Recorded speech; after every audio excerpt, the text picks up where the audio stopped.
आज हम जावा और जावास्क्रिप्ट दोनों में ना कुछ ऐसी चीजें देखेंगे जो कि हमारे इंटरव्यू में हमसे पूछी जाती है, क्योंकि जब हम इंटरव्यू देने जाते हैं ना तो हमसे ना छोटी छोटी अंदर की चीजें पूछ ली जाती हैं जिनका हमें डिफरेंस ही नहीं पता होता कि वो हमें लगता है कि ये तो बहुत छोटी छोटी चीजें हैं, लेकिन जब हमसे पूछा जाता है कि इनमें डिफरेंस बताओ, प्रोग्रामिंग में क्या डिफरेंस आता है, तो हम वो बता नहीं पाते हैं। तो वो करेंगे और एरे देखेंगे जावा में भी और जावास्क्रिप्ट में भी। So I want to share my screen. ठीक है, तो हमने पहले पढ़ा data types, primitive data type और नॉन प्रिमिटिव। प्रिमिटिव होता था जिसमें कि साइज डिफाइंड होता था, जैसे इंट हो गया, फ्लोट हो गए। नॉन प्रिमिटिव में हम साइज को डिफाइन कर सकते हैं, जैसे एरे हो गया। तो एरे है वो नॉन प्रिमिटिव टाइप का है, इसको रेफरेंस डाटा टाइप भी बोलते हैं। एरे क्या होता है? सेम डाटा आइटम्स का कलेक्शन होता है। जावा में एरे को जीरो इंडेक्स्ड बोल सकते हैं, क्योंकि इंडेक्सिंग जीरो से स्टार्ट होती है एक दो लैंग्वेजेस जिसमें इंडेक्सिंग वन से भी स्टार्ट होती है, लेकिन जावा, सी प्लस प्लस इनमें जीरो से ही स्टार्ट होती है। Ma'am hello. हाँ जी मैम कौन से लैंग्वेज में वन से स्टार्ट होती है? वो आपके सिलेबस में है नहीं, आप उसको करोगे नहीं, क्योंकि अभी जो हम लोग चल रहे हैं वेब डेवलपमेंट और डिजाइनिंग में, तो इसमें हमारी जीरो से ही स्टार्ट होगी मैक्सिमम में। तो एरे का हम एग्जांपल देख लेते हैं। इंग्लिश, ये मैंने सब्जेक्ट ले लिए 3। अब इनको आप किस तरीके से करोगे, मतलब लिस्ट को कैसे एरे में डालोगे, इसको कैसे उसकी प्रोग्रामिंग करोगे। तो ये हमने इसका सिंटैक्स ले लिया एरे का। ये जो टाइप है इसको आप आगे भी डिफाइन कर सकते हैं और पीछे भी कर सकते हैं, सॉरी साइज को।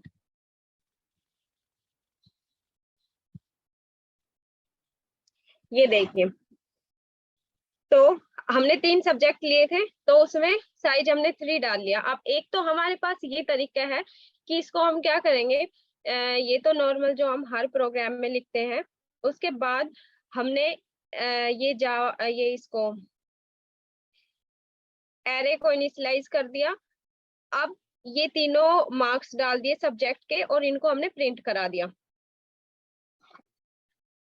नेक्स्ट क्या ऑप्शन आएगा कि अगर हमारे पास ये तो थे 3 सब्जेक्ट, मान लो 3 ना हो के 20 हो, 30 हो, 40 हो, कितने भी हो सकते हैं, तो क्या हम एक एक को प्रिंट कराएंगे? इसकी तरह अगर हम इस चीज को system dot out dot println को बार बार लिखते जाएंगे 20-50 बार, तो ये तो हम नहीं कर सकते, क्योंकि लैंग्वेज में अपना एक रूल होता है कि उस बार बार चीजों को हम रिपीट नहीं कर सकते। अगर करने लगे तो बहुत मैशी कोड हो जाता है, जो समझना हमारे लिए ही मुश्किल हो जाता है। तो इसके लिए हम लोग अपना लूप लगा लेंगे। ठीक है, कंडीशंस दे देंगे। 4 है, जैसे ये फॉर लूप लगा दिया और इसमें 3 सब्जेक्ट थे, तो आई को 3 से 3 टाइम तक या इक्वल या लेस देन कर लो, वहां तक चला लिया और हमारे मार्क्स प्रिंट हो जाएंगे। अब ये मेमोरी में कैसे स्टोर होगा? तो मेमोरी में क्या है, मान लो एरे हमने इंट डिक्लेयर किया है। अब इंट 4 बाइट का हो गया, तो वन वन ये कैसे होगा, 1 बॉक्स 1 बिट को रिप्रेजेंट करेगा। तो अगर हमारे पास 3 सब्जेक्ट लिए तो 1 सब्जेक्ट 4 बिट लेगा, नेक्स्ट 4 बिट लेगा, उससे नेक्स्ट 4 बिट लेगा। तो कुछ इस तरीके से ये हमारा मेमोरी में स्टोर होगा। अब ये मेमोरी का स्टोरेज है, जो हमारे डाटा इसमें स्टोर होते हैं, जो एरे स्टोर होता है, इस मेमोरी लोकेशन को हेक्साडेसिमल टाइप से स्टोर होता है। अब एक ये एग्जांपल देखते हैं। ये साइज है, इसको ये मैंने बता दिया, इसको हम पहले भी कर सकते हैं। It is same. ठीक है, अगर आपको साइज यूजर से एंटर कराना है तो आप इसके लिए अपना साइज यूजर से एंटर कराएंगे, स्कैनर क्लास लगाएंगे, साइज एंटर करा लेंगे और उसका लूप चला देंगे साइज तक, जितना भी साइज आया और वो एरे को प्रिंट कर देगा। मान लो हमने इसमें 10 डाला, जो भी हो, आप 8 7 5 कितना भी डाल सकते हैं जब भी ये एंटर आउटपुट आएगी। तो अब इसमें एक चीज देखो, ये 0 0 0 आ गया, इसमें क्या है, वैल्यू तो 10 आ गई, लेकिन 10 तक जो स्पेस था उसने मेमोरी का एलोकेट कर दिया और उसकी जगह 0 लिख दी। ये जावा में ना एक प्रॉफिट है। जब हम सी प्लस प्लस करते हैं और उसको इस तरीके से करते हैं ना, तो सी प्लस प्लस में अगर मेमोरी इनिशियलाइज हो गई है तो उसमें यहाँ पे तो 0 है, 0 की जगह आप कुछ और इसमें डाल सकते हो इस मेमोरी लोकेशन पे। बट अगर आप सी प्लस प्लस यूज कर रहे हो तो वो क्या करेगा, 0 की जगह ना गार्बेज वैल्यू स्टोर कर देता है। तो गार्बेज वैल्यू हमारी किसी टाइप की किसी यूज की नहीं होती, और वो मेमोरी को भी वेस्ट करती है। तो ये एक जावा को करने का प्रॉफिट है। अब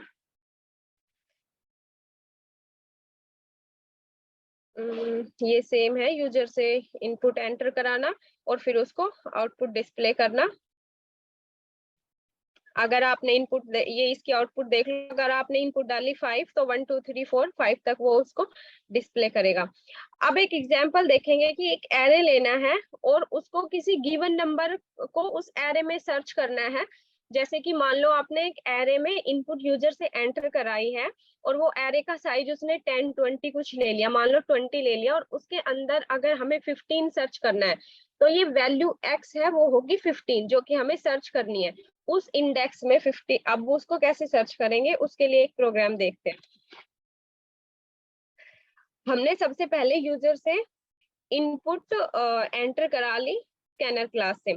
उसके बाद इनपुट के लिए हमने फॉर लूप दे दिया और आई को हमने नंबर में डाल दिया। अब हम एक्स वो वैल्यू एंटर करा रहे हैं यूजर से जिसको उसने सर्च करना है। उसके बाद आउटपुट देखिए, लूप चलाएंगे अब आउटपुट के लिए, जिसमें आई 0 लेस देन नंबर तक चलेगा। Dot length, number dot length हमने इसलिए लगाई है क्योंकि हमें नहीं पता यूजर कितनी इनपुट डाल रहा है।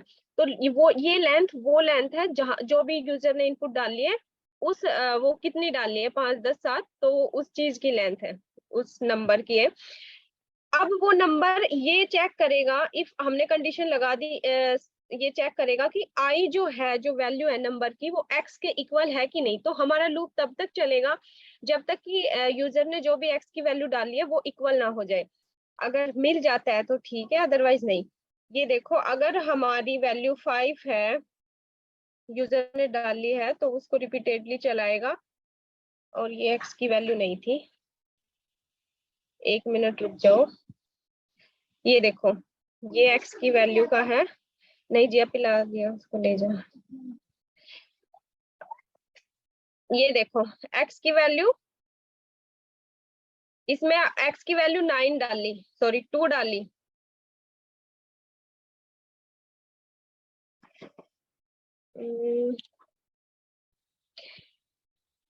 ये ना, आप इनपुट एंटर कराओ कोई भी। जब मैंने इनपुट एंटर कराई तो उसमें 2 5 6 7 4 ये जो वैल्यूज है इस तरीके से डाल दी थी, और उसमें थर्ड नंबर पे मैंने 9 डाल दिया था। तो जो एक्स की वैल्यू आउटपुट में मिली है, एक्स फाउंड एट इंडेक्स, वो किस इंडेक्स पे मिली है वो यहाँ पे शो करेगा। ठीक है, ये इस तरीके से काम करेगा। ये जब लूप चलेगा तो ये कंपेयर करता आ जाएगा वैल्यूज को। पहले फर्स्ट से इंडेक्स 0 इंडेक्स में कंपेयर करेगा, फिर 1 में करेगा, फिर 3 में, फिर 4 में। जहां पे भी वैल्यू मैच हो गई वो एक्स की वैल्यू को शो करके लूप से एग्जिट कर जाएगा।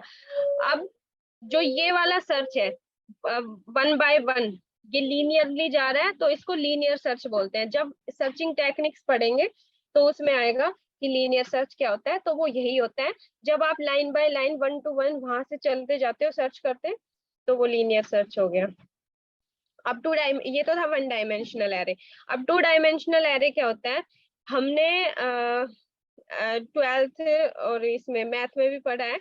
जो मैट्रिक्स फॉर्म होती है वो 2 डायमेंशनल एरे हो गया, जिसमें हम रो एंड कॉलम देखते हैं। इसकी डिक्लेरेशन थोड़ी सी अलग होगी इससे। इसमें सेल्स होती है, सेल्स को टाइप बोलते हैं। इसमें रो और मल्टीप्लाई, और जो इसका डाटा टाइप होता है उसको हम इसमें मल्टीप्लाई करके इसका साइज निकालते हैं। ठीक है, तो ये डिक्लेरेशन है 2 डायमेंशनल एरे की। ये टाइप, एरे नेम ना, इसका अब उसमें तो साइज सिंगल था, अब इसमें 2 साइज होंगे, रो एंड कॉलम। ठीक है, माते दे दे जाके। तो देखिए तुम्हें ठीक है। अब ये देखो, ये क्या है, जब हम एरे करते हैं तो ये हमने पहले भी पढ़ा था कि हम नेस्टेड लूप चलाते हैं, एक लूप फिर दूसरा लूप। तो हम रो बाय रो जब हम सर्च कर रहे हैं किसी नंबर के लिए, तो फर्स्ट रो के लिए फर्स्ट लूप चलाएंगे, फिर सेकंड के लिए सेकंड, थर्ड के लिए थर्ड। एक इसमें इंटरनल एक्सटर्नल लूप भी चलेगा, क्योंकि रो के लिए अलग चलेगा और कॉलम के लिए अलग लूप चलेगा। ये अपना घर ले जाके काम कर दीजिए।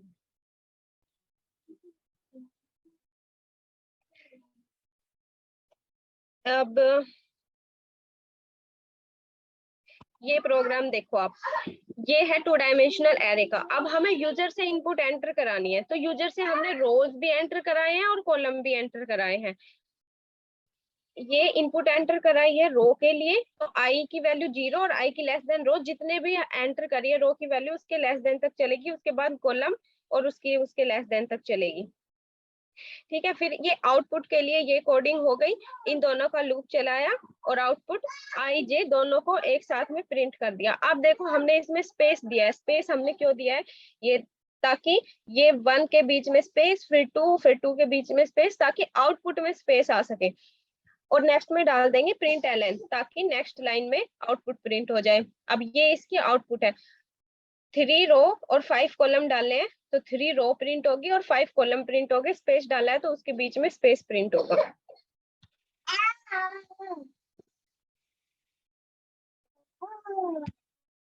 एक मिनट,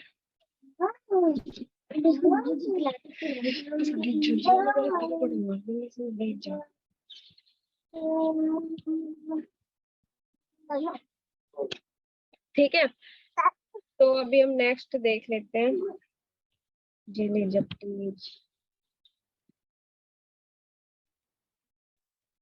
सेम एग्जांपल देखते हैं हम 2 डायमेंशनल एरे में। अगर हमें एक्स की वैल्यू मान लो, यहाँ पे ये एरे है 2 डायमेंशनल मैट्रिक्स की फॉर्म में, अगर हमें 11 सर्च करना है तो कैसे सर्च करेंगे, प्रोग्राम के थ्रू देखेंगे। अभी हम इसको रो और कॉलम यूजर से एंटर कराएंगे, उसके बाद एक्स की कोई वैल्यू देगा यूजर, और उसके साथ हम सारी वैल्यूज को कंपेयर करते जाएंगे रो वाइज और कॉलम वाइज। अब एक्स की वैल्यू किस लोकेशन पे मिलेगी वो यहाँ पे आउटपुट में शो हो जाएगी।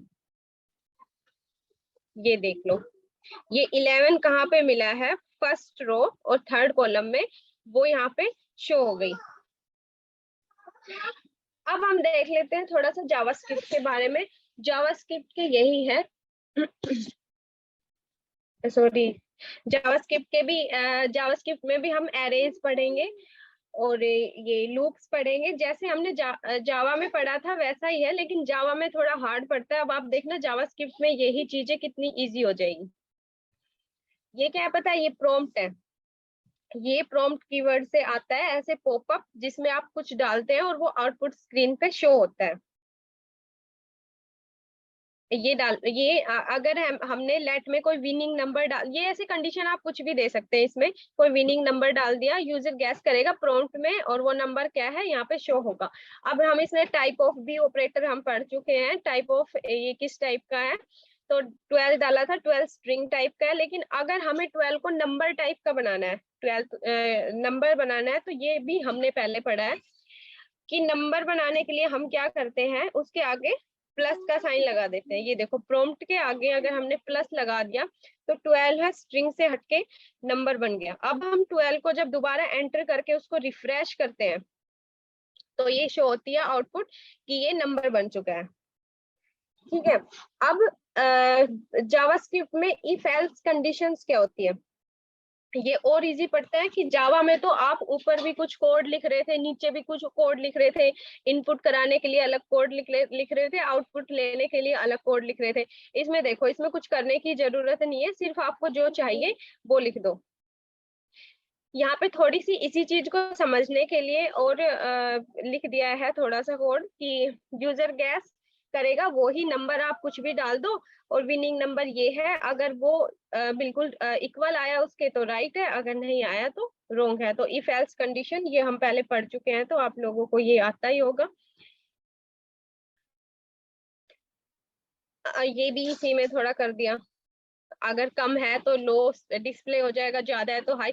और इसमें हाँ, एक डबल इक्वल की जगह हम ट्रिपल इक्वल ही यूज करते हैं, फर्क कुछ नहीं पड़ता। लेकिन आप जितना हो उसके ट्रिपल इक्वल यूज कीजिए, क्योंकि हर लैंग्वेज के अपने रूल्स होते हैं।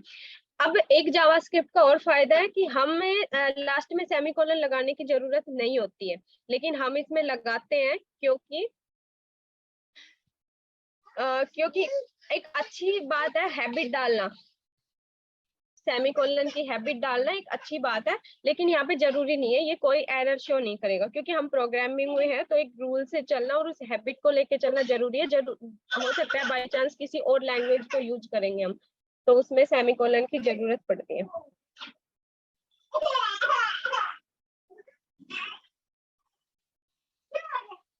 अब जैसे ही 21 डाला तो एल्स चल गया, क्योंकि वो विनिंग नंबर से काफी ज्यादा हो गया। ये सेम है। अब ये एल्स और इफ दोनों को इकट्ठा लगा के सेम जो हम पहले भी कर चुके हैं जावा में, लेकिन इसमें क्या है कि सिर्फ इफ में कंडीशन दी, कंसोल डॉट लॉग करके आउटपुट, फिर कंडीशन दी आउटपुट। ये बहुत ज्यादा इजी पड़ता है। इसमें ये सिर्फ प्रैक्टिस के लिए है कि जितनी ज्यादा इस चीज की प्रैक्टिस हो जाए वो अच्छा है, उससे हमें कोडिंग और अच्छे से समझ में आने लगती है।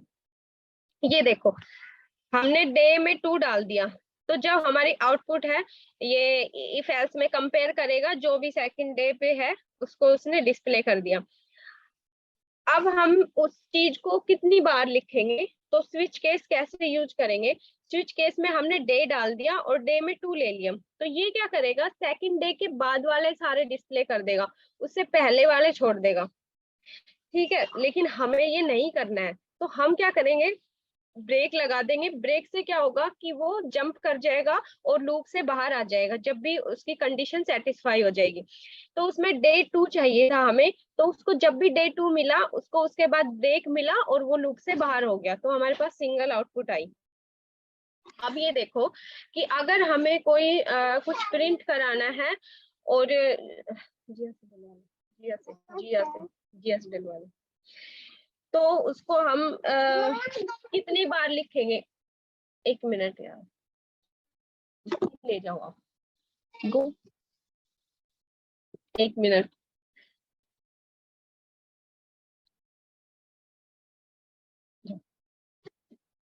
अगर हमें नंबर, ये तो सिर्फ 4 तक था, अगर हमें 10 तक 20 तक लिखना हुआ तो ये बार बार लिखना बहुत मुश्किल हो जाएगा। ले जाओ लेट हाँ, तो हम एक इस तरीके से भी कर सकते हैं, आई की वैल्यू 0 ले ली और आई को प्रिंट कराएंगे और हर बार उसको प्लस प्लस करते जाएंगे, लेकिन ये भी बहुत मैशी हो जाएगा अगर हमें कोड बड़ा लिखना है। अब एक ये तरीका भी लिख सकते हैं, लेकिन इससे ये हमने वहां कम लिया था, अब यहाँ पे ज्यादा लेके देख लिया, तो इसलिए हम व्हाइल लूप यूज करते हैं, जिससे कि हमारा कोड इतना छोटा सा हो जाए और ये इजी हो। अब देखो जावा और जावास्क्रिप्ट के अगर कंपेयर करें तो व्हाइल लूप कितना छोटा हो। आपसे ना डू व्हाइल लूप और व्हाइल लूप में डिफरेंस पूछा जा सकता है। डू व्हाइल लूप में क्या होता है कि सबसे पहले वो काम करता है, उसके बाद कंडीशन चेक करता है। व्हाइल में पहले कंडीशन चेक करता है फिर काम करता है, मतलब प्रिंट करता है, काम मतलब प्रिंट कर रहा है यहाँ पे आउटपुट को। नीचे जाओ। अब देखो ये व्हाइल लूप है, व्हाइल लूप है ये। इसमें आपको कुछ दिखाना था, हमने ना यहाँ पे लेट लगा दिया और यहाँ पे हमारे ब्रैकेट क्लोज हो गए, और उसके बाद हमने यहाँ पे लिखा कंसोल डॉट लॉग हेलो, उसके बाद हमने आउटपुट प्रिंट कराई हेलो, तो ये प्रिंट कर रहा है। लेकिन ये हर बार प्रिंट नहीं करेगा, अगर आप लेट की जगह कुछ और लिखोगे, वेर लिखोगे, तो ये प्रिंट नहीं करेगा। इसलिए हमने स्टार्टिंग में बोला था कि हम इसमें लेट यूज करेंगे, जो कि आगे चल के बहुत ज्यादा प्रॉफिटेबल रहेगा। लेकिन इसके लिए एक और देखो आप कि करंट, अगर हमें आई की वैल्यू प्रिंट करनी है, तो अगर हम मान लो लूप हमारा 3 तक चल रहा है, तो 3 तक तो नंबर इसने प्रिंट कर दिए। अब इसमें एक और चीज है जो कि बाकी लैंग्वेजेस में नहीं है, कि इसके बाद अगर कुछ प्रिंट करेगा कुछ सॉरी यूजर अगर इसके बाद कुछ एंटर कर रहा है इनपुट, तो वो उसको भी प्रिंट कर देगा, लेकिन उसके लिए आपको ये डालना पड़ेगा कि current value of I is $i। तो ये अब 3 के बाद यूजर ने 4 डाला था, लेकिन यूजर हमारे लूप में नहीं था ये 4 कि जो कंडीशंस के बाहर अगर यूजर कुछ डाले, लेकिन उसको भी हम शो कर सकते हैं यहाँ पे। ये लेट में नंबर ले लिया, उसको प्लस करा दिया 1 हर बारी आई को उसमें प्लस कराते गए और वो आउटपुट शो होगी। ये प्रैक्टिस के लिए है, अगर 100 नंबर डाल रहे हो और 100 नंबर को प्रिंट कराना और उसके लिए कोड लिखना हार्ड हो रहा है, तो अगर आपके पास कोई मैथ का फॉर्मूला है जिससे आप उसको सोल्व कर सकते हो, तो आप डायरेक्टली फॉर्मूला लिखो और आपकी प्रॉब्लम सॉल्व। प्रोग्राम इतना बड़ा लिखने की जरूरत ही नहीं है, सिर्फ 3 लाइन का प्रोग्राम और सारी कैलकुलेशन हो गई। अब ये भी फॉर लूप है जिसमें कि 9 तक प्रिंट कराना है आपको। ये देखो, इसमें एरर शो कर दिया, इसमें ब्रैकेट के बाहर की चीज को प्रिंट ही नहीं किया। क्यों प्रिंट नहीं किया? क्योंकि हमने वेरिएबल को डिक्लेयर ही नहीं किया, कोई डाटा टाइप लगा के, लेट भी नहीं लगाया हमने, तो ये इसको प्रिंट नहीं करेगा। तो जब हम लेट लगा देंगे और उसके बाद लूप के ब्रैकेट के बाहर कुछ प्रिंट कराएंगे, तो वो कर देगा, क्योंकि हमने यहाँ वहां पे तो सिर्फ फॉर लूप लिखा था, यहाँ पे फॉर लूप से पहले हमने उसको डिक्लेयर कर दिया।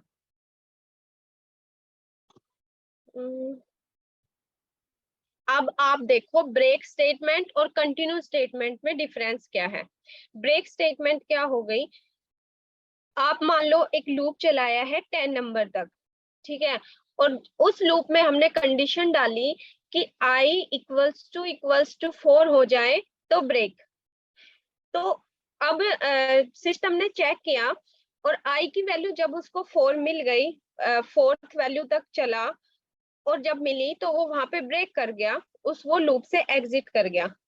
अब आप देखो कंटिन्यू स्टेटमेंट में क्या होता है कि i इक्वल टू 4, ये यहाँ तक चेक करेगा और ये आगे भी कंटिन्यू रखेगा लूप को, लेकिन 4 को स्किप कर जाएगा। अब इसके आउटपुट में आप देखो 1 2 3 4 नहीं है, उसके बाद 5 प्रिंट हो गया, तो ये 4 को स्किप कर गया, उसके बाद फिर से स्टार्ट कर दिया इसने अपना प्रोसेस।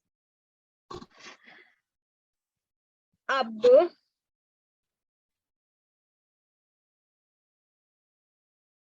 ये डू व्हाइल लूप का है, तो व्हाइल का पहले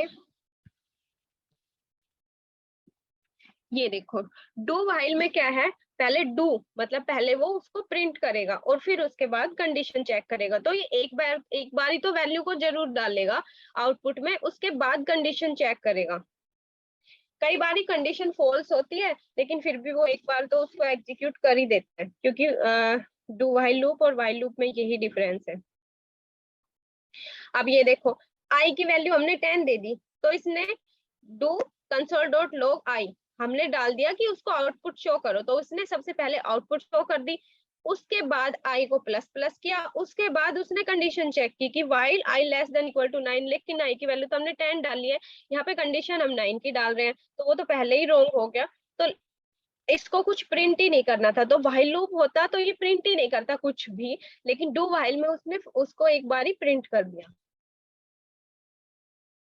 ये देखो एरे का एग्जाम्पल है जावास्क्रिप्ट में।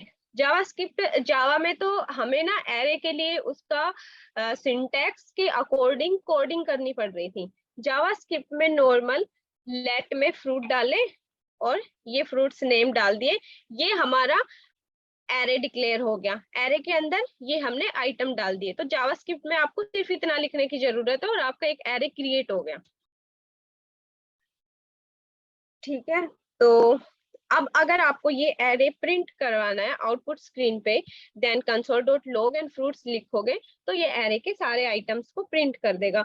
अब अगर अब इसको इंडेक्सिंग है 0 से स्टार्ट हो रही है, तो अगर आपको जानना है 0 इंडेक्स पे क्या है, ये है कि अगर आप कोई प्रोग्रामिंग करते हैं बड़ी और उसमें आप लूप डालते हैं, मान लो बहुत ज्यादा कोई इंडस्ट्री के स्टूडेंट है, कोई किसी ऑर्गेनाइजेशन का कोई पार्ट है जिसमें कि बहुत सारे लोग हैं, 1000 1500 500 जितने भी हो, तो उसमें अगर आप डाल रहे हो और आपको किसी पर्टिकुलर एम्प्लॉय का डाटा सर्च करना है, तो उसके लिए, और उसकी डिटेल है उसको सर्च करना है, तो उसके लिए आप एरे को यूज करते हैं, और उसके लिए आप इंडेक्सिंग से उसको एक्सेस कर सकते हो। तो मान लो आपको जीरो इंडेक्सिंग पे देखना था, तो एप्पल ये शो हो गया। अब ये देखो कि एरे जो है उसको हम किस किस तरीके से कर सकते हैं।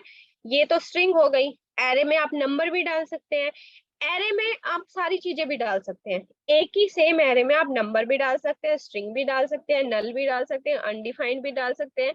इससे भी एक एरे क्रिएट हो जाएगा, और अब हम इसको प्रिंट करेंगे तो ये हमें प्रिंट भी करा देगा। ठीक है,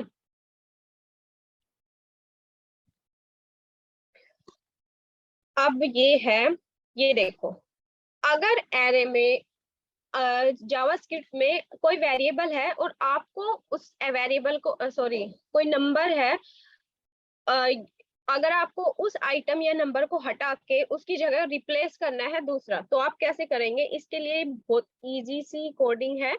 मान लो मैंने यहाँ पे एप्पल की जगह बनाना लिखना था, या मैंगो की जगह, या ग्रेप का, कुछ कहीं भी लिखोगे, उसका आप यहाँ पे इंडेक्स नंबर दे दोगे। मान लो 1 दे, मैंने यहाँ पे 1 दिया और बनाना कर दिया, तो ये तो एप्पल तो 0 इंडेक्स पे, मैंगो 1 इंडेक्स पे है, तो मैंगो को हटा के बनाना प्रिंट कर देगा, ये देखो आउटपुट में। ठीक है, तो जब हमने दोबारा से कंसोल डॉट लॉग करके फ्रूट्स को प्रिंट किया, तो उसने मैंगो हटा के बनाना कर दिया। तो हम इसमें इजीली चेंज कर सकते हैं, आइटम्स को एक्सचेंज कर सकते हैं। अब अगर हमें एरे का टाइप निकालना है, तो वो भी इजीली निकाल सकते हैं, टाइप ऑफ से सेम, जो कि हम उसमें भी कर रहे थे, उसमें नंबर्स वेरिएबल्स में भी कर रहे थे। अब अगर हमें देखना है कि जो हमारा है एरे है, ये फ्रूट्स है, इसका टाइप तो दिखाया है ऑब्जेक्ट, अब हमें ये पता करना है कि जो ये लिस्ट है ये एरे है भी कि नहीं है। तो इसके लिए भी इसमें कीवर्ड है इज एरे फ्रूट्स, की जो ये फ्रूट्स है ये एरे है कि नहीं। तो हमसे दिखा दिया कि ट्रू, हाँ एरे है ये। अब जो ऑब्जेक्ट है वो ऑब्जेक्ट लिटरल है, ये तो ऑब्जेक्ट होगा ही। ये फ्रूट्स का टाइप हम पहले देख चुके हैं। अब इसके ऊपर हम कंडीशंस भी लगा सकते हैं। तो एरे में ना आप दो इम्पोर्टेंट जो है चीजें वो देखिए, पुश एंड पॉप और शिफ्ट और अनशिफ्ट। काम दोनों का सेम है, लेकिन डिफरेंसेस तो आपको पता होना चाहिए। पुश क्या करता है कि उसके अंदर आइटम को डाल रहा है, पॉप उससे बाहर निकाल रहा है। अनशिफ्ट क्या होता है, उसके अंदर आइटम को डाल रहा है और शिफ्ट उससे बाहर निकाल रहा है। तो सबसे पहले हम पुश एंड पॉप देख लेते हैं। तो अगर हमें इस एरे में बनाना को पुश करना है, तो सबसे पहले तो हम चलो इसको प्रिंट करके एक एग्जांपल देख लेते हैं। आउटपुट ये थी। उसके बाद अगर बनाना पुश करना है, तो बस डायरेक्टली इसका नाम लिखा और इसमें डॉट पुश डाल दिया, बनाना इसमें ऑटोमेटिकली पुश हो गई। सिर्फ इतना सा काम इसमें। अब अगर पॉप करना है, तो हमने ना लिखा नहीं कि हमें कौन सा आइटम पॉप करना है, तो ऑटोमेटिकली लास्ट को उठा लेगा, क्योंकि जो एरे है ना उसमें क्या है, स्टैक की फॉर्म में डाटा सेव होता है। तो जो लास्ट में आया वो सबसे पहले बाहर निकल गया। अब ये हम कर चुके। ठीक है, इसमें एक चीज देखो, आप ये देखो, हमने पॉप किया कोई आइटम। अब इस जावा स्क्रिप्ट में एक सबसे अच्छी चीज ये है, जो कि बाकी लैंग्वेजेस में नहीं है, कि अगर हमने कोई आइटम पॉप किया है, तो जावा स्क्रिप्ट उसको भी सेव करके रखती है, ताकि हम उस आइटम को अगर कहीं और यूज करना चाहे, या उसके ऊपर कोई और ऑपरेशन परफॉर्म करना चाहे, तो इजिली कर सके। जैसे हमने ग्राफ्स पॉप किया था, तो इसने ग्राफ्स अलग से रख दिया, अब हम इस पे कोई और ऑपरेशन आराम से परफॉर्म कर सकते हैं। तो ये शो करने के लिए मैंने ये लिख दिया कि पॉप्ड है जो ग्रैप्स है। अब शिफ्ट और अनशिफ्ट देख लेते हैं। तो अनशिफ्ट बनाना अगर हमने लिखा है, तो ये क्या करेगा, वो पॉप और पुश तो लास्ट से कर रहा था, क्योंकि वो स्टैक में सेव हो रहे हैं।